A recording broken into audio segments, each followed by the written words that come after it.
Les enfants de la République, Frédéric Aziza. Radio J.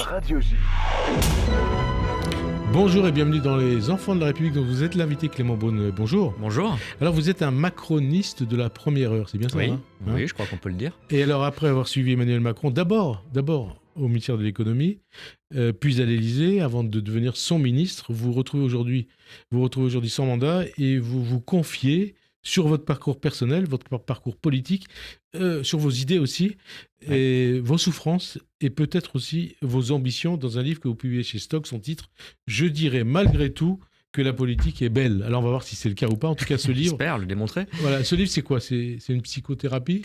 Est-ce qu'il faut retenir du titre le malgré ou le bel?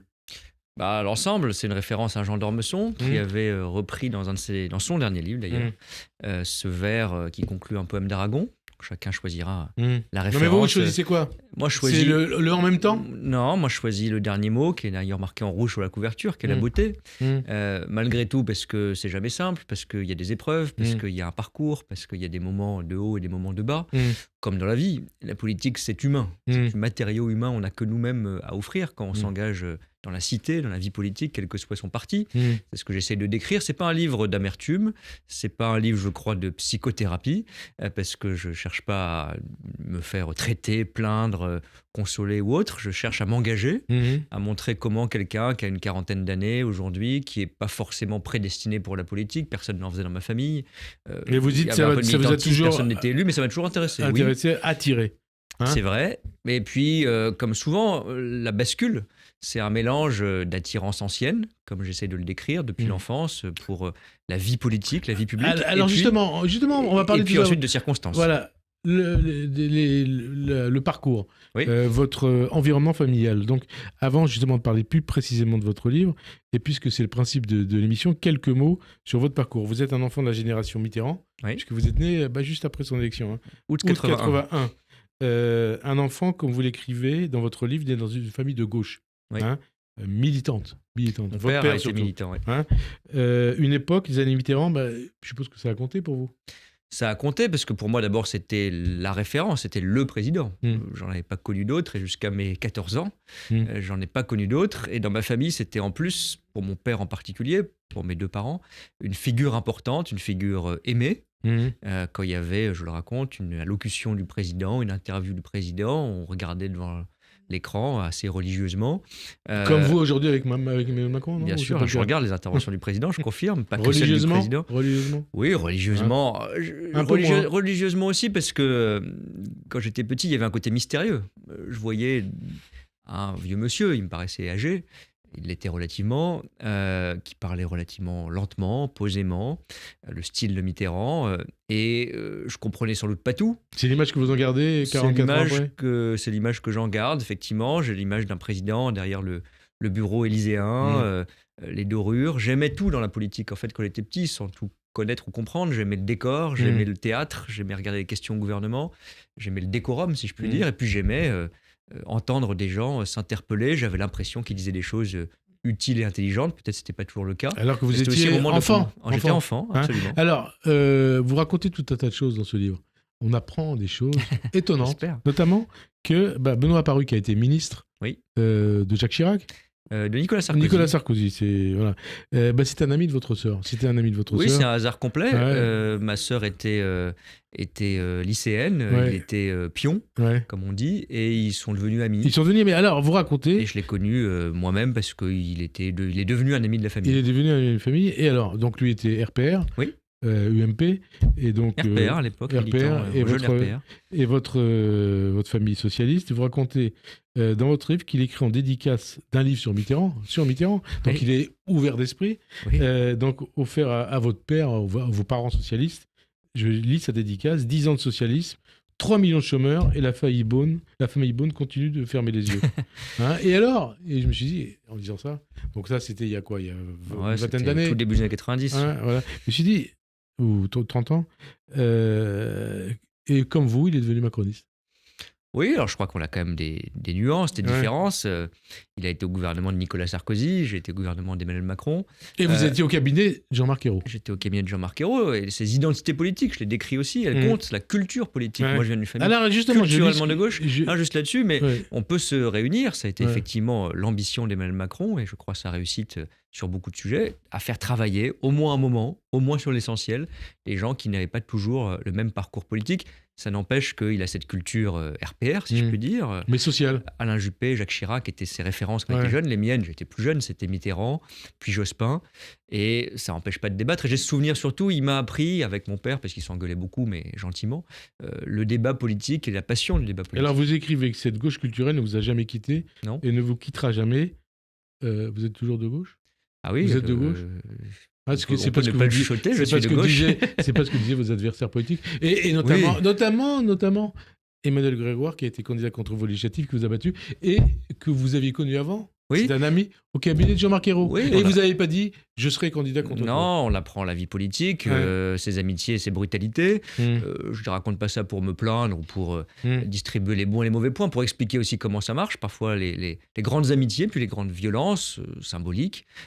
Puisqu'Emmanuel Grégoire, effectivement, j'ai travaillé avec lui au cabinet de Jean-Marc Ayrault. Je dînais encore avec lui quelques semaines avant les élections. Vous n'avez rien dit, 2 semaines je crois. Non, alors peut-être qu'il ne le savait pas, parce que la dissolution a été une surprise, objectivement. Et puis voilà, on s'est affronté électoralement en se respectant quand même, parce que heureusement on peut débattre, s'opposer, même dans une campagne, je m'en serais passé, peut-être lui aussi, mais on a ce lien du coup un peu particulier, on continue à échanger. Donc moi je ne suis pas sectaire, mais vous parlez de la gauche, on en reparlera peut-être d'un mot.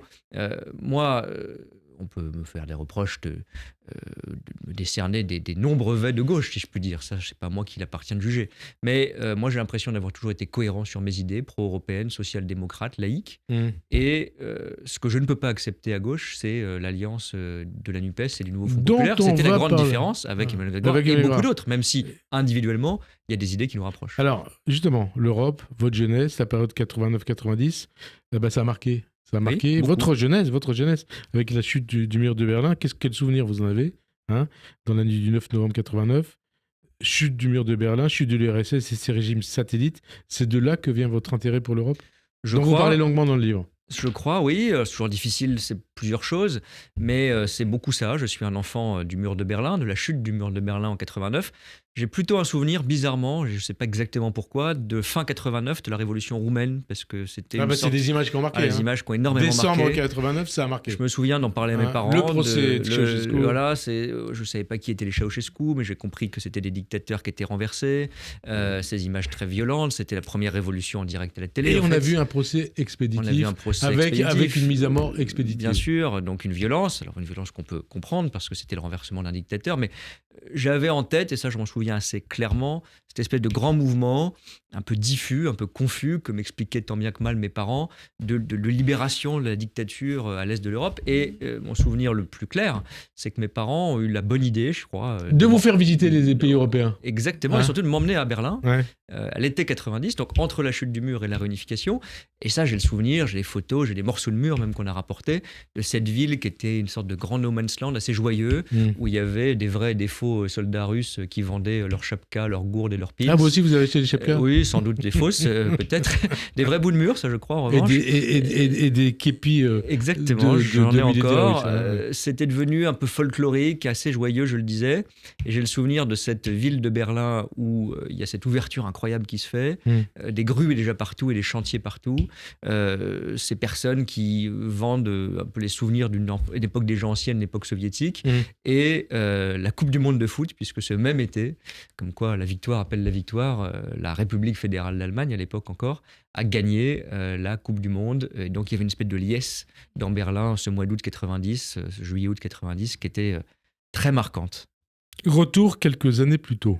Vous écrivez que vos racines républicaines, comme votre attachement spontané à vous dites la chose européenne, doivent aussi beaucoup à votre histoire familiale de France, côté paternel, et d'ailleurs, côté maternel. Racontez-nous ça.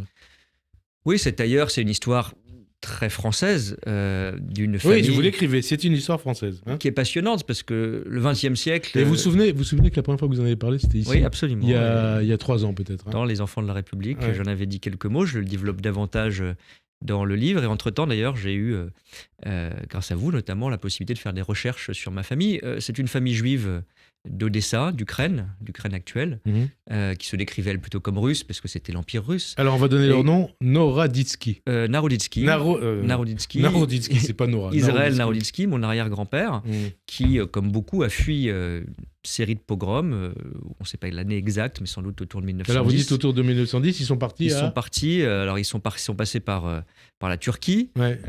Comme les Arméniens. Hein. Oui, c'est d'ailleurs très similaire à un très joli livre qui est celui de Henri Verneuil, où il raconte dans Meyrig son histoire familiale, avec le même point d'ancrage. Ils arrivent à Marseille. Que son fils raconte dans un livre qu'il vient d'écrire, justement. Oui, c'est très joli. Ouais.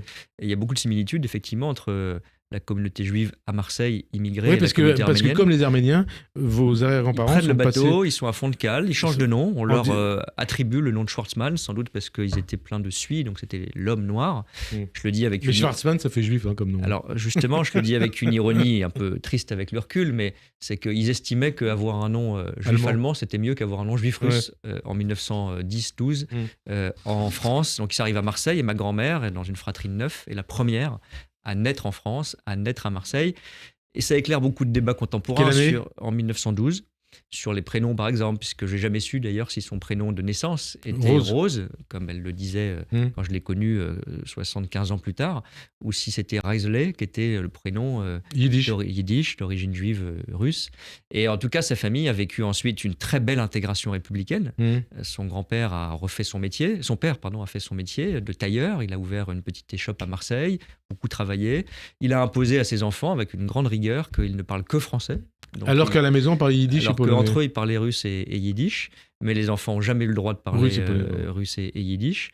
Et ils ont appris le français. Les 9 enfants se sont parfaitement intégrés par beaucoup de travail. Ma grand-mère a ensuite épousé, intéressant aussi, cette histoire française, un homme dont elle était très... Et elle s'est mariée. Elle s'est mariée en se convertissant, un peu sur injonction, en réalité, de sa belle famille, qui était... antisémite. Voilà, vous écrivez qu'elle était antisémite. Oui, avec des phrases qui ont dû faire mal, qui ont dû faire mal à votre grand-mère. Elle me les racontait des décennies après.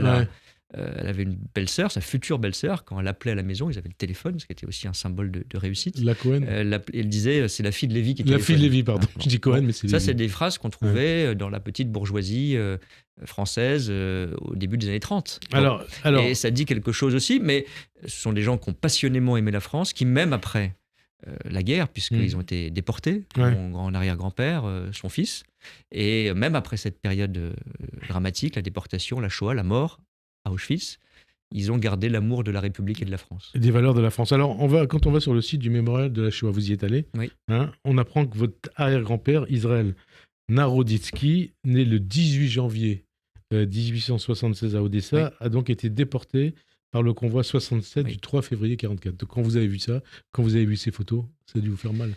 En même temps, vous vous êtes dit, voilà, j'ai en mémoire maintenant le visage de mon arrière-grand-père et je sais ce qu'il était, ce qu'il est devenu. Oui, finalement, c'est une histoire que j'ai découverte réellement. Documents à l'appui, photos à l'appui. Au mémorial de la Shoah, on retrouve non seulement le nom sur le mur des noms, mais aussi le parcours, le carnet de déportation avec cette consignation affreusement administrative, date de naissance, le métier écrit en allemand, Schneider, il était tailleur, sa date de naissance en 1876 à Odessa. Ce qu'on va retrouver, les effets personnels qu'on a retrouvés sur lui, je crois qu'il y avait 100 francs, c'est consigné aussi dans les carnets de déportation du camp de Drancy. Et puis ensuite, il est envoyé en effet par le convoi 67 à Auschwitz. C'est aussi malheureusement une histoire française de ceux qui se sont intégrés, qui ont aimé la République, qui l'ont toujours aimé, j'insiste là-dessus, même après, et qui ont vécu cette période de Vichy, de la dénonciation. Une déportation sur dénonciation. Oui, c'est vrai, ça a été aussi le cas. L'un des deux ont été déportés. Mon arrière-grand-père sur dénonciation a été raflé à Marseille, et puis l'un de ses enfants a été, mais je n'ai pas les détails familiaux, arrêté, lui, et déporté pour des raisons politiques. Sans doute s'était-il engagé dans un réseau de résistance. Et c'est juste de dire que vous gardez encore cette plaie en vous ? Oui, moi je veux pas en faire une forme de d'étendard de victime, parce que moi j'ai pas souffert. Ça fait partie de votre mémoire. Mais oui, ça ne me donne aucun droit, ça ne me donne que des devoirs. Parce que ma grand-mère est aujourd'hui décédée, je l'ai bien connue. Elle m'a transmis par petites touches cette histoire, parce que c'était encore la génération directement concernée. C'était une fille déportée qui, elle, n'avait pas été inquiétée, mais qui avait inquiétée. Alors vous écrivez parce qu'elle était, c'est aussi un autre pan de l'histoire française. Elle, avec son mari, était partie vivre dans les colonies, dans l'Empire à l'époque, à Saïgon, comme on disait, en Indochine à l'époque. Et ma mère est d'ailleurs née là-bas, en 1943, pendant la guerre. Et ma grand-mère, mon grand-père, elle, comme juive, n'a pas été inquiétée, même s'il y a eu d'autres épisodes difficiles. Et ça donne forcément, je le crois, une culpabilité. Un non-dit dans les familles. Il y avait ceux qui étaient à Marseille, qui se sont parfois cachés, ceux qui ont été arrêtés, certains donc ont été jusqu'à la déportation et la mort. Ceux qui ont, tant mieux, comme ma grand-mère, été d'une certaine façon à l'abri. Mais je sais qu'elle a porté en elle à la fois la douleur. Par exemple, elle ne pouvait pas aller sur le sol allemand. Elle ne pouvait pas aller sur le sol allemand, vous racontez l'histoire, mais elle a fait quelques mètres en Allemagne, elle est revenue. Et alors, à peine quelques mètres, mais c'est important de le dire, parce que c'est aussi pour montrer à quel point, pour elle, qui avait perdu son père, un frère, c'était en elle, c'était gravé en elle. Une déchirure, une blessure, une plaie. Moi, c'est pas pareil, évidemment. Mais elle m'a transmis l'impératif de s'en souvenir. Et vous racontez sur votre grand-mère, quand vous lui avez appris que vous appreniez que l'allemand était votre deuxième langue, je crois, eh ben, elle n'avait pas compris. Oui, elle a été très aimante. On était extrêmement proches avec ma grand-mère. Elle habitait dans mon immeuble, on se voyait tous les jours. Et voilà, quand j'ai appris l'allemand, comme j'étais un bon élève, on faisait ça souvent à l'époque. On disait il faut apprendre l'allemand. Parce que c'était les meilleures classes. C'était les meilleures classes. En tout cas, on le disait. À l'époque, en tout cas. Oui, c'est pas si lointain, mais à l'époque, effectivement. À mon époque aussi. Et puis, il y avait l'idée quand même. Moi, j'avais cette espèce de petit prisme européen qui naissait. Et je pensais que c'était important de connaître le pays d'à côté. Ma grand-mère a jamais désapprouvé, mais elle m'a fait cette remarque en disant « tu fais comme tu veux ». Et je dis ça voulait dire exactement l'inverse. Parce que pour elle, entendre de l'allemand, c'était à la fois très familier, parce que le yiddish a évidemment des racines proches, communes. Oui, mais quand on parle yiddish, on comprend l'allemand. Évidemment. Et donc, d'ailleurs, après, dans mes leçons, ça je crois que je ne le raconte pas dans le détail, mais elle comprenait des mots par le yiddish qu'elle avait quand même entendu à la maison, même si elle n'avait pas le droit de le parler, qu'elle ne l'a pas appris en détail. Voilà, donc c'est une histoire française qui nous donne des leçons. Moi, j'en tire une grande fierté d'abord, parce que c'est une famille qui, sur 2-3 générations, s'est formidablement intégrée, qui s'est accrochée, qui aurait pu vivre finalement dans un rejet de notre pays, dans une déception, qui a toujours considéré qu'elle avait la chance de vivre en France, et puis qui m'a transmis un esprit combatif, ouvert, et très moral, pas au sens moralisateur, donneur de leçons, mais se poser les bonnes questions toujours de ce qu'on fait de bien ou de mal au quotidien. Et vous dites, ma famille maternelle a suivi un chemin exemplaire d'assimilation, mais d'assimilation républicaine. Oui. Et d'ailleurs, vous dites pas intégration, vous dites assimilation. Oui, parce que pour eux, c'était vraiment ça. Alors, je ne sais pas s'ils le formulaient comme ça, mon arrière-grand-père. Parce qu'il y a toujours ce débat entre assimilation et intégration, c'est-à-dire assimilation, peut-être nier ce Moi, j'ai aucun problème, au contraire, avec ce mot d'assimilation, parce que, en tout cas pour ceux qui l'ont utilisé, ceux qui l'ont pratiqué, ma famille, c'était pas des philosophes de l'intégration, de l'assimilation, c'était des immigrés juifs russes. Ils l'ont vécu, et il y avait cette exigence, effectivement, de parler la langue, de bien travailler à l'école. Je dis pas que c'était facile. Pour moi, c'est facile à dire. Deux générations après, moi, j'ai eu de la chance. J'ai eu des parents éduqués. Ma grand-mère avait transmis une éducation à ma propre mère. Et donc, moi, j'ai bénéficié de leurs efforts, d'une certaine façon. Mais je sais que ça donne une mémoire, une responsabilité. Alors, et d'ailleurs, bon, on en parlera après de la manière dont ça se passe aujourd'hui, intégration, assimilation. Mais d'abord, reste qu'à cause de cette histoire brisée, écrivez-vous, vous n'avez eu aucune exposition à la culture et à la religion juive. Et on a l'impression que ça vous manque aujourd'hui ? Ou pas ? Oui, moi, j'ai l'impression que vous avez raison. C'est quelque chose, en tout cas, qui se réveille un petit peu. Parce que j'ai l'impression qu'il y a une tradition, au sens spirituel, plus large que la stricte pratique religieuse, culturelle aussi, qui m'a manqué. Moi, j'ai jamais pensé que j'étais juif avant de comprendre comment ça fonctionnait, si je puis dire. Et puis j'ai longtemps dit, moi je suis juif pour les juifs et les antisémites, pas pour moi-même. Marc Bloch. Exactement, il avait raison. Je ne prétends pas avoir le talent de Marc Bloch, mais j'ai découvert sa formule après l'avoir forgée. Et c'est très juste, on le ressent comme ça, parce que on me disait, mais alors, t'as une grand-mère juive, mais c'est la mère de qui ? Je dis, mais c'est la mère de ma mère. Donc tu es juif. On me disait, donc tu es juif. Alors moi, je n'avais pas très bien compris. Je dis, je sais pas, moi je suis jamais allé à la synagogue, j'ai jamais... Mais vous vous sentez juif ou pas ? Oui, maintenant je me sens juif au sens d'une histoire familiale, d'une histoire... J'ai aucune, honnêtement, pratique religieuse. Je suis... non-croyant, je suis attaché évidemment à la laïcité. Vous savez qu'il y a peut-être 80% des juifs qui ne sont pas religieux. Oui, mais bien sûr. Mais en tout cas, c'est forcément une histoire familiale et personnelle dont aujourd'hui, peut-être parce que ma grand-mère n'est plus là et parce que je n'ai pas envie que la mémoire s'éteigne, j'ai envie de la connaître, j'ai envie, pas forcément de la pratiquer sur le plan religieux, puis ça me regarde sur le plan personnel, mais en tout cas de comprendre, de connaître et de d'ajouter, si je puis dire, une pièce à mon puzzle intérieur. C'est quoi être juif pour vous? Comment vous Tel que je ressentez le ça? vis dans ma famille, Ouais. c'est une responsabilité. Mhm. C'est une responsabilité de combattre pour un certain nombre de valeurs. Quand on a une religion ou une autre, juive ou pas, on n'est pas meilleur que les autres. Mhm. Mais on a vécu l'histoire plus douloureusement que d'autres. Plus douloureusement que d'autres. Vous avez rencontré l'antisémitisme ou pas? Oui, bien sûr. Avant d'entrer en politique? Avant d'entrer en politique, mais surtout en politique, parce que malheureusement, le mal croît à mesure que vous êtes exposé. Mhm. Et donc, D'où ma question. Hein? oui, bien sûr, j'ai eu sur les réseaux sociaux, c'est tristement banal, mais des centaines de messages d'insultes antisémites ou d'allusions, des courriers aussi parfois. Donc oui, l'antisémitisme, on le vit au quotidien, qu'on soit religieux ou pas, pratiquant ou pas, qu'on ait un nom à consonance juive ou non, on le vit, je le vis, et c'est pas incompatible avec d'autres insultes, puisque j'ai aussi été victime d'homophobie. Voilà, justement, et on reparlera après de l'antisémitisme, mais parce qu'il y a deux personnalités en vous. Hein, le côté juif, hein, et puis... Oui, c'est une partie de mon identité. Une partie de votre identité, et puis une identité gay. En décembre 2020, vous avez fait état de votre homosexualité dans un entretien accordé au magazine Têtu. Vous y revenez longuement, vous y revenez dans votre livre et vous écrivez, je vous cite, « Être gay et lesbienne, notamment même en France, même en 2024, c'est un objet de souffrance ou d'inquiétude et ce n'est pas un choix. » Traduction. D'abord, c'est pas un choix parce que souvent ceux qui sont homophobes ou qui se posent des questions, parce qu'on peut aussi ne pas comprendre. D'ailleurs, vous vous êtes posé des questions et quand? Alors, justement, c'est pas un choix dans le sens où beaucoup de gens, si c'était un choix, ils choisiraient d'être hétérosexuels. C'est ce que vous vous dites? Non, maintenant je. Non, mais c'est ce que vous vous êtes dit? Bah, bien sûr. Parce que vous racontez. Quand j'étais jeune, oui, vous bien sûr. Vous écrivez dans ce livre, vous racontez comment la première fois vous avez voulu rencontrer un homme.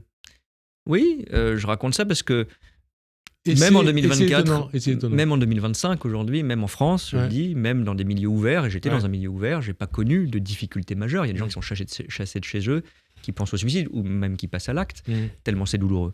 Moi, j'ai pas vécu ça. Alors, pour nos auditeurs, je comprends ce que vous voulez dire, mais pour nos auditeurs, expliquez en quoi c'est douloureux. Oui.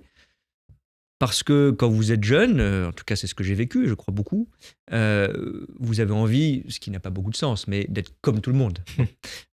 Donc ça veut dire que vous dites être normal, c'est ça? Oui, bien sûr, je dis les mots, bien sûr, on raisonne comme ça, on a tort, mais on raisonne comme ça, un gamin il raisonne comme ça. Ça peut être habillé comme les autres, ça peut être avoir de l'argent comme les autres quand on se sent déclassé, ça peut être avoir une religion comme les autres, ça peut être avoir une orientation sexuelle comme les autres, ça compte beaucoup. Et comme c'est pas la majorité des cas et la norme sociale, si je puis dire, d'être homosexuel, ça a évolué avec le temps. Mais encore, moi, au début des années 2000 ou dans les années 90, quand j'étais collégien, lycéen, je connaissais pas d'homosexuels dans mon entourage. Et à l'époque, donc vous disiez déjà, je suis homosexuel. Vous l'assumiez? Non, justement, je ne l'assumais pas. Non, je ne Non. l'assumais pas. On ressent un désir. Ouais. Donc, on comprend que on a une attirance plutôt pour les hommes que pour les femmes. C'est ce que je ressentais quand j'étais en âge d'avoir un désir qui s'exprime au collège, au lycée. Mais justement, parce que je ne savais pas comment le verbaliser à moi-même, et encore moins aux autres, j'ai mis du temps. J'ai attendu 20 ans pour dire les mots « je suis homosexuel, je suis gay » à un ami, puis à d'autres amis, puis à ma famille, par étapes. Donc c'était Chacun a son il y a chemin. 5 ans? Ah non, c'était... Non, mais le outing, c'était il y a 5 ans. Oui, pardon, là où je l'ai dit publiquement, mais j'ai pu le dire publiquement parce que je l'avais dit à mes proches. Il était hors de question pour moi de commencer à l'envers. Et comment ils l'ont pris, vos proches? Ils l'ont pris bien, mais même quand on le prend bien, c'est pour ça que j'insiste. Moi, j'ai vécu, si je puis dire, sur le papier, tout ce qui va bien. J'étais à Paris, début des années 2000, j'avais un milieu qui n'était pas conservateur autour de moi, ni dans ma famille, ni dans mes amis. Et pourtant, même avec ces conditions favorables, objectivement favorables, c'était compliqué. Alors, imaginons pour des gamins qui sont entourés de propos homophobes, de remarques douteuses ou déplacées au lycée, parce que c'est violent d'être au collège, au lycée, il y a une sorte de norme implicite. Et encore aujourd'hui, être gay ou être lesbienne ou d'autres éléments d'identité peuvent faire souffrir, ou peuvent être difficiles à accepter. Notamment peut-être dans les quartiers. Hein.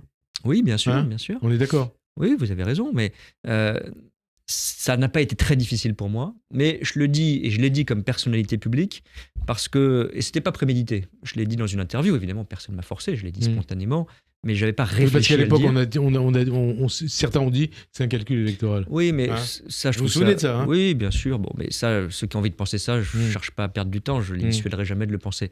Mais je l'avais pas prémédité à l'époque. Aujourd'hui, je le préméditerai. Parce que, non, c'est important parce que il y a des centaines et des milliers de gens que je ne connaissais pas, qui me connaissaient pas comme responsable politique, qui m'ont écrit et qui m'ont dit, avoir quelqu'un qui est en politique, mais ça peut être dans la musique, ça peut être dans le journalisme, ça peut être un personnage public, voilà, qui est connu, qu'on voit à la télé, qu'on entend à la radio, qui dit tout simplement je suis gay, je l'assume, comme je l'ai dit à l'époque dans Tétu, ça nous aide. C'est pas personne n'a l'obligation d'en parler, mais quand on est un personnage public, il faut que sur certains domaines, celui-là, je m'en suis saisi, on aide. Et alors, et vous écrivez dans votre livre aussi, vous racontez une anecdote qui s'est passée, je crois, il y a pas très longtemps. Vous étiez avec un homme dans la rue, vous l'embrassiez, et vous êtes fait insulter. Oui. Hein? Et c'est récent, ça. C'est ça 1 an et demi, à Paris, en plein Paris, dans le 10e arrondissement. Donc, pour dire que ça existe encore, cette homophobie et cette violence ordinaire, embrasser un garçon, ça peut arriver, très naturellement. Et quelqu'un est passé qui m'a pas du tout interpellé comme un personnage qu'il a identifié. C'était parce qu'il voyait un geste gay. Et bien, il nous a hurlé dessus, dit qu'on devrait avoir honte. Et je le dis dans le livre aussi. Voilà, j'ai détourné la tête pour qu'il nous filmait avec son téléphone, pour qu'il nous filme pas. Et j'ai regretté, évidemment, c'est des réflexes, mais parce que je me dis, j'ai pas à tourner la tête, j'ai pas à avoir honte. On n'a pas à avoir honte. À me cacher d'un type qui nous agresse. Et vous en avez souffert de l'homophobie, vous en souffrez encore ou pas? Je me plains pas du tout. Parce que, en tout cas, il y a 20 ans, vous en souffriez ou pas? Je souffrais de ne pas arriver à assumer. J'ai pas souffert significativement, parce que malheureusement, l'épisode que je raconte en témoigne. On vit tous de l'homophobie, moi j'en ai vécu peu. C'est triste à dire comme ça, mais peu. Il y en a qui en souffrent beaucoup. J'ai pas souffert beaucoup d'antisémitisme, j'ai pas souffert beaucoup d'homophobie, mais j'en ai souffert aussi. Certains en souffrent beaucoup plus que moi. Et comme j'ai un micro devant moi, j'en profite, si je peux le dire ainsi, pour dire ne laissez pas la honte s'installer. Ne laissez pas la honte s'installer. Et d'ailleurs, on a parlé d'antisémitisme. Un instant, on va en reparler. Antisémitisme, racisme, tous les racismes et homophobie ont en commun quoi? Le rejet de l'autre. Bien sûr. L'exclusion. Et la haine. Hein? Ça, c'est vrai. C'est le même mécanisme. C'est pour ça que segmenter, en quelque sorte, ces combats pour l'égalité ou contre l'intolérance, ça me gêne toujours. Parce que, évidemment, on est plus sensible. Quand vous êtes juif et gay, vous êtes plus sensible, vous êtes humain. Vous vous souvenez ce qu'il disait Sammy Davis? Exactement. En plus, il était borgne. Noir borgne. Mais voilà, il le prenait avec beaucoup de talent et beaucoup de sourire. Il faut le faire comme ça. Et il a fait avancer Exactement. les choses. Et c'est pour ça que je dis qu'on a un personnage public et qu'on a eu, comme moi, globalement de la chance. Il faut aussi utiliser ce petit bout de notoriété pour en parler. Et ça aide. Si ça aide 10 personnes, ça aura aidé 10 personnes et c'est bien. Alors, Clément Beaune, comme beaucoup, vous avez été confronté à l'après-pogrom du Hamas du 7 octobre. Vous l'avez, je suis sûr que vous en avez souffert. Vous me le direz ou pas, des réactions qu'il y a eu en France. Bien sûr. Avec une partie de l'opinion française, cornaquée par LFI, qui a relativisé ce qui s'est passé le 7 octobre, avec parallèlement une montée exponentielle de l'antisémitisme, notamment partout dans le monde, et notamment en France. Comment faut-il comprendre que 80 ans après la Shoah, on vient d'en parler puisqu'on parlait de votre famille, 80 ans après la libération d'Auschwitz, la plaie antisémite peut se rouvrir ainsi? Et venant de la gauche. C'est votre famille, la gauche, initialement. Alors cette gauche-là, non. Moi, j'ai jamais été dans la compromission. Mais Mélenchon vient... L'illusion. Il était mitterrandiste au départ. Oui. Comme votre père. J'en veux de différentes façons à cette gauche-là, derrière Jean-Luc Mélenchon. Certains sont des antisémites convaincus, et puis certains jouent avec le feu. Vous pensez à qui? Quand il y a des députés qui tiennent des propos tous les jours, en étant obsédés par Israël, par les Juifs de France ou d'ailleurs, je pense qu'il y a une haine des Juifs. Et vous avez des noms en tête? C'est intéressant de savoir à qui vous pensez. Oui, Rima Hassan par exemple, mais il y en a d'autres. Il faut oser le dire. Et puis il y en a, parce que, j'allais dire, c'est tout aussi grave quand on est responsable politique, parce qu'il y a le mot responsable, parce qu'on connaît l'histoire, justement, en France en particulier. Quand on est cynique au point de jouer avec, de relativiser, comme l'a fait Jean-Luc Mélenchon, moi j'ai ce souvenir, parce que pour moi ça résume tout. quand il dit que Mme Braun-Pivet, présidente de l'Assemblée nationale, a campé. Est allé camper à Tel Aviv pour soutenir le génocide à Gaza. Jean-Luc Mélenchon, il a beaucoup de défauts, mais c'est un homme intelligent. Ou quand il a dit des choses un peu équivalentes sur Benjamin Haddad ou ses amis, sur Elisabeth Borne. Hein, je les répète même pas parce que c'est leur faire de et d'ailleurs, Mélenchon, en 2013, il avait déjà accusé Pierre Moscovici avec des relents antisémites. 2013. Oui, bien sûr, c'est pas nouveau et ça s'est amplifié. Et jouer pour des raisons de clientélisme électoral, monter les Français les uns contre les autres en fonction d'une origine réelle ou supposée, d'une religion réelle ou supposée, c'est dramatique. Je le dis, moi, mon origine familiale ne me cantonne pas dans une communauté, dans une religion. Elle me donne une responsabilité. Et quand on a vécu, quelles que soient ses origines, ça pourrait être des musulmans qui sont discriminés aussi. Bien sûr. Mais ça, il faut le dire. Il faut le dire, bien sûr. Moi, je ne suis pas du tout un communautariste de quoi que ce soit au sens étroit du terme, c'est-à-dire en disant la vie dans la société est une forme de conflit ou de confrontation. Non, vous, c'est l'ouverture sur le monde, c'est quelque part. Mais je le dis aussi. Le message du judaïsme. Moi, bien sûr, je suis un universaliste. J'ai grandi dans une famille avant tout laïque, républicaine, socialiste. Je suis très attaché à tout ça. Je n'ai pas du tout pratiqué la religion, peu importe. Je suis un universaliste, mais un universaliste a toujours une histoire. Et l'histoire, elle ne donne pas un droit, encore une fois, elle donne l'obligation de se souvenir ce qu'on a vécu. Et moi, je ne peux pas avoir une famille où ma grand-mère a fait tout ce qu'elle a pu pour être une bonne Française, a même changé de prénom, et je trouve qu'on prend beaucoup à la légère ce débat, j'en veux beaucoup à Zemmour pour ça, de jouer avec ces changements de prénom. J'oublie pas ce qu'est l'extrême droite. J'oublie pas ce qu'est l'antisémitisme de circonstance ou de conviction. Mais je l'élargis à toutes les haines, toutes les xénophobies, parce que tout cela, à la fin, je vais vous dire, j'ai eu ces débats pendant la campagne électorale où moi j'ai toujours stigmatisé et ciblé les filles. Si je ne peux pas retrouver ma famille de gauche, social-démocrate, socialiste, c'est parce que beaucoup d'entre eux, pas tous heureusement, ont accepté pour des raisons de circonscription électorale. C'est le cas d'Emmanuel Grégoire. Non, mais je ne personnalise pas. Non, parce que vous racontez une chose, Emmanuel Grégoire. Donc, enfin, vous le disiez à l'instant, il était dans le cabinet de Jean-Marc Ayrault avec vous. Mais je ne mets pas en cause sa sincérité. Non, mais vous avez eu des divergences de fond. Des divergences de fond. Lui, il peut me reprocher, d'autres peuvent me reprocher de soutenir Emmanuel Macron, j'assume, c'est public. Très bien. Mais ce que moi je reproche à une partie importante, majoritaire, malheureusement du Parti socialiste, c'est d'avoir accepté d'être soumis à Mélenchon. Est-ce que depuis... Et je le dis, c'est important parce qu'aujourd'hui, et tant mieux, je le dis aussi quand ça va bien. D'abord, il y a des gens qui ont toujours été courageux. Je pense à Jérôme Guedj, par exemple. Je pense à Bernard Cazeneuve. Je pense sur ce sujet, il a beaucoup critiqué, mais il faut lui rendre hommage sur ce sujet à Manuel Valls, par exemple. Bon. Donc, je ne mets pas tout le monde dans le même panier. Et je ne confonds pas faire une alliance et être un insoumis.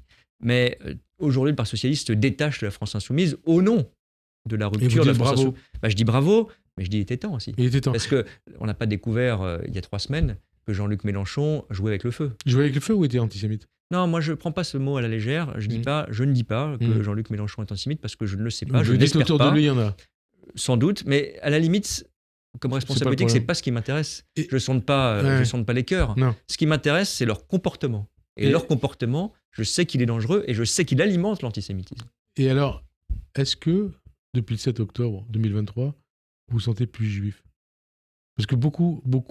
Oui, mais je ne voudrais pas le dire. Alors, si vous voulez, donnez-moi 30 secondes. Dites-le comme vous voulez. Je ne le dirais pas exactement comme ça, non pas que je ne veuille pas formuler les choses ainsi, mais je ne me sens pas plus religieux. Mais je ne parle pas de religion. Non, mais je vous dis les choses. Je ne me sens pas appartenir davantage à une communauté ou un groupe. En revanche, je me sens d'abord une tristesse face à la douleur. On a vécu un massacre atroce qu'on pensait ne pas revoir. Et j'aime beaucoup... cette phrase que je cite approximativement de George Steiner, qui était d'origine juive, un grand penseur européen, d'une famille autrichienne, viennoise, qui a vécu en France, qui a ensuite connu l'exil. Qui vous a fait, je crois, quelque part aimer l'Europe. Absolument, et qui est le meilleur écrivain de l'Europe, à mon sens, au XXe siècle. Il disait, moi, je n'ai pas vécu en Israël, je ne suis pas un juif pratiquant, je ne suis pas un juif religieux, mais le fait qu'Israël existe me rassure, parce que c'est une protection. Alors vous dites, et lui le dit, mais ce qui s'est passé le 7 octobre, c'est un choc d'abord quand on connaît notre histoire, pour tous, qu'on soit juif ou pas, parce qu'on se dit, les choses peuvent recommencer, les choses peuvent ne pas être dénoncées. Il n'y a pas eu d'unanimité dans la classe politique française pour dénoncer le massacre du 7 octobre, et la protection qui est censée représenter Israël a vacillé, même si après les choses ont changé. C'est ça qui s'est passé. Et vous dites, pour vous, moi, je me suis Israël est une protection ? Son existence, bien sûr. C'est d'ailleurs la position diplomatique de la France. Quand on dit, c'est pas un slogan, quand on dit la France est attachée à la sécurité et à l'existence d'Israël, c'est parce qu'on connaît l'histoire. Non, mais dans votre fort intérieur, est-ce que vous dites, dans ma psyché, bien sûr. Voilà, s'il se passe quelque chose, il y a Israël. Oui, bien sûr, parce que c'est un produit de l'histoire récente et un produit de l'histoire européenne et millénaire, les deux à la fois, mais qui, bien sûr, incarne une forme de protection. Et ce qui m'a le plus désolé, c'est justement qu'on n'ait plus pu, et là, les responsabilités sont parfois partagées, disons-le, tenir un discours universaliste dans notre pays. J'entendais Johann Sfar l'autre jour dire, quand j'étais jeune, il y avait des invectives, quand il y avait des organisations juives et des organisations pro-palestiniennes dans une université. Mais il y avait un dialogue. Mais ils pouvaient être dans le même amphi. Voilà, c'est ce qu'il a dit ici il y a quelques semaines. Crier, hurler, s'emporter. Et aujourd'hui, c'est plus possible. Aujourd'hui, c'est même plus possible. Et ça, c'est un drame qui n'est pas nouveau, mais qui a révélé le débat politique et la lâcheté de certains après le 7 octobre. Et qui a révélé le juif qui est en haut. Oui, en ce sens universel. En ce sens universel. Alors, puisque vous rappelez dans votre livre la volonté d'assimilation de votre famille maternelle, que vous inspire le débat actuel autour du droit du sol lancé par Bruno Retailleau et par Gérald Darmanin. Est-ce qu'il faut revenir sur le droit du sol ? Je ne fais pas du tout le lien avec l'histoire qu'on vient de raconter. Mais bon, c'est... je vais faire un tout petit focus sur c'est la question de l'immigration. Non, je parle de l'assimilation. Là, c'est la question de l'immigration, la question du droit du sol. Moi, je fais partie de ceux qui considèrent que un pays, mon pays, a évidemment le droit et même le devoir de définir des règles en matière d'immigration. C'est pas parce que je viens de la gauche, pas tomber dans les clichés, que je pense qu'il faut ouvrir les frontières en grand et dire que tout le monde peut vivre dans n'importe quelle condition dans notre pays. Pas du tout, c'est pas ça l'histoire de notre pays. Ma famille en témoigne. L'assimilation, c'est une exigence républicaine qui demeure pour moi. Et donc, par exemple, lutter contre l'immigration illégale, ça ne me pose aucun problème. Au contraire, c'est une priorité de politique publique. Là où ça me gêne, c'est quand on prend les choses par le petit bout de la lorgnette. Qu'est-ce qui vous gêne ? Je vais vous le dire. Sur le droit du sol, est-ce que la question du droit du sol est aujourd'hui ce qui fait les filières d'immigration illégale en France ? Je ne le crois pas. Est-ce qu'il faut lutter contre l'immigration illégale ? Oui. Est-ce que la priorité, l'efficacité en la matière, c'est de changer les règles du droit du sol ? Je ne le crois pas. Est-ce que je n'aime pas, ça c'est important, c'est que je ne veux pas qu'on fasse croire dans le débat, en étant un peu rapide et superficiel, comme certains le font aujourd'hui, qu'en France, il y aurait un droit du sol automatique et absolu. Comme si les gens arrivaient en France, qu'ils naissaient en France, à Mayotte comme on en parle aujourd'hui ou ailleurs, d'ailleurs en métropole, et puis qu'ils étaient français automatiquement ou par hasard, comme certains le disent. C'est pas vrai. Le droit du sol en France n'est pas le droit du sol à l'américaine, il ne l'a jamais été. En revanche, il a toujours été le droit du sol à la française, c'est-à-dire avec une exigence territoriale et de parentalité. Il a toujours été une composante de la République depuis près de 200 ans. Donc, c'est des débats sur lesquels moi, j'aime pas qu'on se positionne à la légère ou dans les circonstances de l'actualité. Lutter contre l'immigration illégale, oui. Le débat sur le droit du sol, ne faisons pas croire aux gens, pour des questions pragmatiques et d'efficacité, que c'est ça le moteur de l'immigration illégale et la façon dont on la combat. Il nous reste 7-8 minutes, plein de questions. D'ailleurs, le problème, c'est un problème d'assimilation ou d'intégration ? Mais plutôt d'immigration ou d'intégration ? C'est pas du tout les mêmes choses. Oui, je sais. Il y a un sujet avec l'immigration. Oui, nous luttons contre l'immigration illégale. Est-ce qu'il y a trop d'immigration illégale ? Oui. Est-ce que c'est un problème ? Oui. Est-ce que la France, l'Europe, parce que je pense que la réponse est largement européenne pour être efficace, je le dis dans mon livre, d'ailleurs, je vous parle de et ensuite, attendez, c'est autre chose. L'immigration, c'est le fait de venir dans un pays dont on ne vient pas au départ. Bon. Il faut l'immigration légale et puis il faut lutter contre l'immigration illégale. C'est la tradition française historique. On reste un pays d'immigration, on le restera. On en a besoin en plus. Et ensuite, quand on est dans le pays, je pense que notre modèle républicain, qui est spécifiquement français, qui n'est pas le modèle communautariste qu'on trouve aux États-Unis ou en Angleterre, et moi je suis attaché à ce modèle français, c'est qu'il y a une forme d'assimilation dans le sens où nous vivons ensemble avec des règles communes exigeantes et protectrices. La laïcité au premier chef, qui fait que chacun fait un effort dans le domaine public pour pratiquer sa religion, pratiquer ses convictions quelles qu'elles soient, mais garder suffisamment de distance avec pour que l'espace commun puisse vivre. Est-ce que vous reprenez à votre compte les critiques de la gauche, notamment, qui considèrent que lancer ce débat autour du droit du sol, et mais éventuellement même le débat que François Bayrou veut lancer autour de la manière dont on conçoit le fait d'être français, c'est reprendre les thèmes de l'extrême droite. Attendez, ne confondons pas tout. Avoir un débat non, mais je vous pose sur le fait d'être français, ce qu'est être français, j'allais dire, c'est un débat qui doit traverser toute échéance électorale et le débat public en permanence. Il n'y a pas un début et une fin, c'est pas un débat administratif qu'on va faire en préfecture. Bon, ça, je ne crois pas que ce soit la proposition du Premier ministre, et ça ne me paraît pas être la bonne voie.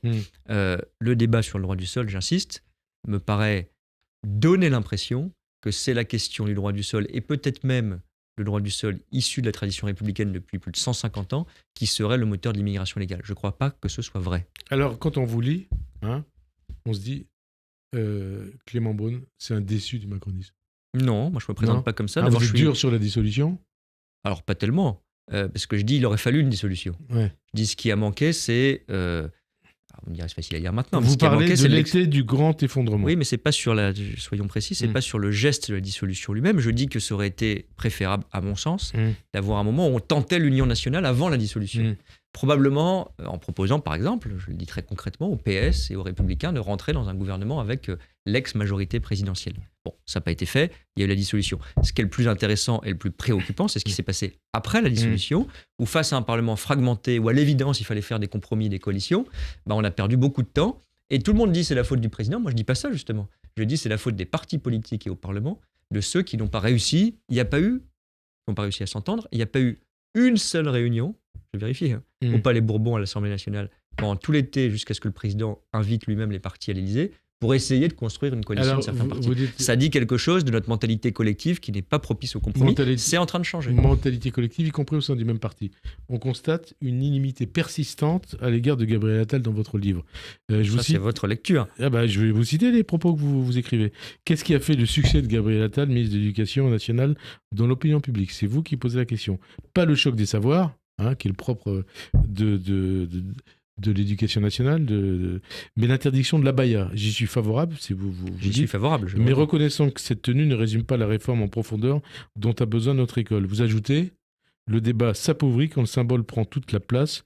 On crève du 100% communication, 0% idée.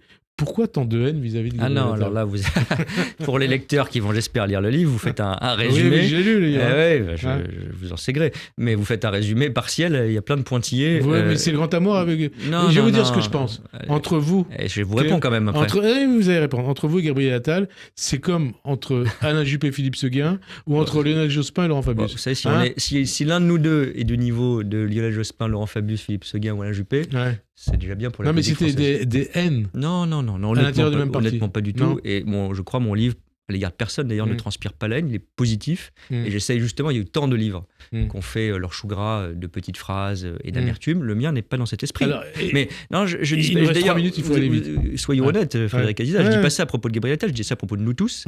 Et je prends cet exemple parce que je dis les symboles sont très importants en politique. Et je dis justement, nous, macronisme, dedans, on a parfois été des gens rationnel, bon gestionnaire, je crois, chacun jugera, sur la politique économique, sur la baisse du chômage, mais on n'en a pas donné parfois des symboles, et c'est pas négatif, ou c'est pas une excuse, la question du symbole. Il faut des symboles en politique. Et je dis que parfois, et je rends hommage d'ailleurs, d'une certaine façon, à ce qu'a fait Gabriel Attal, avec l'abaya, je suis pour l'interdiction de l'abaya, il a... Réduit les choses ? Non. D'abord, il a montré que justement, on pouvait faire une action rapide, visible, qui ensuite permet de faire du fond. Là où j'ai un problème, c'est qu'on fait que le symbole et pas le fond. Mais je dis ça pour nous tous. Il reste 2 minutes, 3 questions, il faut aller vite. Oui, allons. Vous appelez à construire un mouvement social-démocrate français. Autrement dit, Clément Beaune, vous défendez, quoi ? Le retour au clivage gauche-droite ? Non, pas exactement. Attendez, alors, je vous pose la question. Est-ce que ça veut dire que le macronisme ne survivra pas à Emmanuel Macron ? Mais ça ne sera pas la même organisation, c'est ça que je dis. Quelle sera l'organisation de demain ? J'en sais rien. Mais si on se dit, c'est plutôt un appel à l'action, si on se dit, écoutez, Emmanuel Macron, qui a une personnalité, je le dis d'ailleurs très positivement, assez exceptionnelle, qui a réussi une équation politique assez inédite et exceptionnelle. Il a raison d'ailleurs de s'emparer du thème, du dossier de l'intelligence artificielle. Oui, attendez, mais là on a beaucoup de choses, mais oui, il a raison, pour faire court. Mais révolution industrielle. Le macronisme après Macron, si on se dit, écoutez, on est des gestionnaires d'héritage en quelque sorte, et les choses iront bien. C'est ce qu'ont fait les gaullistes, hein. Oui, ça a peut-être duré un certain temps, mais enfin, il y a peut-être justement aussi un manque d'idées parfois. Et donc ce que je dis, c'est qu'il ne faut pas penser, et les choses, je crois, vont plus vite qu'à l'époque du général de Gaulle en termes de cycle politique, qu'il n'y a rien à faire en termes de renouvellement des idées, de renouvellement des organisations politiques. Je dis explicitement, on ne reviendra pas aux vieilles organisations politiques, comme une résurrection spontanée du PS qui tout à coup ferait 30% des voix et de LR qui ferait tout à coup 30% des voix. J'y crois pas, c'est leur pari. C'est le pari qu'ils ont fait, ces partis-là, en 2022. On a vu le résultat, ils ont diminué encore par rapport à 2017. En revanche, je crois qu'il y a des cultures politiques que le dépassement n'a jamais effacées, et je crois que le dépassement, il prendra une autre forme, plutôt des coalitions de partis différents. On le voit d'ailleurs, c'est ce qu'il faut faire après la dissolution. Est-ce que François Bayrou est en train de tenter ? Coalition Renaissance, LR, Modem, Horizon ? Oui, chacun gardant son identité. Ouais. Et je pense qu'il faudra, ça je le dis en effet, à un moment, une formation politique qui incarne la social-démocratie. Un parti démocrate à la française ? Oui, enfin social-démocrate. Social-démocrate, je respecte l'engagement du Premier ministre, c'est le Modem. Et que ces partis-là puissent travailler ensemble avec des programmes communs et des compromis. Et un candidat unique commun à la présidentielle. On verra, mais je veux dire, s'il n'y a pas d'idée, ça ne sert à rien de s'entendre sur un candidat commun. Donc d'abord, le débat d'idées, c'est j'essaye d'y contribuer. Vous racontez qu'un jour, il y a très récemment, je crois qu'il y a 2 ans, Laurent Fabius vous a dit, si j'avais votre âge, donc à l'époque vous avez à peine 40 ans, et si je voulais faire de la politique, eh bien, je n'en ferais pas. Et pourtant, vous dites quoi ? La politique est toujours aussi belle. En quoi, comme vous l'écrivez, la politique est une addiction ? Est-ce que c'est vrai que vous voulez être candidat d'une manière ou d'une autre dans le cadre des municipales à Paris ? J'en sais rien. Je vous le dirai, je vous promets, mais je ne sais pas aujourd'hui. Je veux en tout cas rester en politique parce qu'elle est belle. Pourquoi ? Parce qu'il n'y a aucun équivalent pour changer la société. Si vous ne vous occupez pas de la politique s'occupe de vous et vous rattrape. Ouais. Et donc la question, c'est pas est-ce qu'il y a de la politique ou pas, c'est qui est aux responsabilités. Quand on n'est pas satisfait, il faut voter pour d'autres personnes et ou s'engager. Et alors, dernière question, la politique est belle. Est-ce que la politique version Trump Musk est belle ? Non, parce que c'est pas la politique que j'aime, mais ils ont été élus. Enfin, en tout cas, Donald Trump a été élu. Musk, c'est différent. Donc, d'abord, il faut respecter le résultat des urnes. Il a été élu démocratiquement. Je ne sais pas si lui aurait respecté le résultat des urnes, ça avait été l'inverse. Enfin, ses adversaires, exactement, ont été des démocrates au sens large du terme. Il vous fait peur, Trump, ou pas ? Ce qui me fait peur, c'est la faiblesse européenne vis-à-vis du choc Trump. Et donc, moi, je ne veux pas qu'on soit le lapin dans les phares de Washington. Et qu'on soit donc plus fort au niveau européen sur le plan commercial, sur le plan de la défense et de la sécurité, sur le plan de la technologie. Vous avez parlé d'IA, donc oui, le président a raison de s'en emparer. Sinon, c'est les Américains qui nous imposeront leurs normes. Ou les Chinois. Ou les Chinois, ou les deux. Ouais. Et c'est cette force européenne dont on a besoin. Ça boucle la boucle avec cette histoire du XXe siècle qui a fait tant de mal à l'Europe, mais dans laquelle, avec le projet européen, on a réussi à surmonter nos démons. Ça boucle la boucle et ça boucle l'émission. Alors avant de conclure, je rappelle, Clément Beaune, que votre livre, je dirais malgré tout que la politique est belle, est publié chez Stock. Oui. Merci Clément Beaune d'avoir répondu à notre invitation. Bonne fin de journée sur Radio J. Et à dimanche prochain. Merci.